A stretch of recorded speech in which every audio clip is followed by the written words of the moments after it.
এই মুহূর্তের তাজা খবর শিলচর সংবাদের পর্দায়।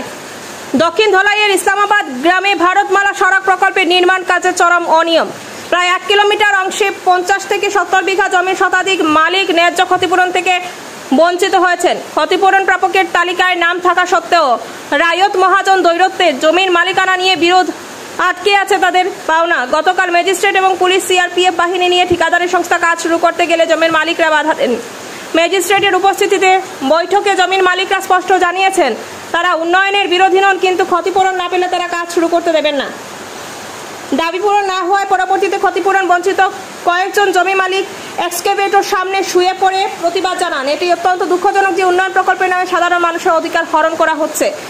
আমরা এই ঘটনার তীব্র নিন্দা জানাই এবং দাবি করি অবিলম্বে সমস্ত ক্ষতিগ্রস্ত জমি মালিকদের ন্যায্য ক্ষতিপূরণ নিশ্চিত করা হোক। সরকারের কাছে আবেদন এই সমস্যার দ্রুত সমাধান করে ক্ষতিগ্রস্তদের পাশে দাঁড়ান। নিউজ ডেস্ক রিপোর্ট, শিলচর সংবাদ।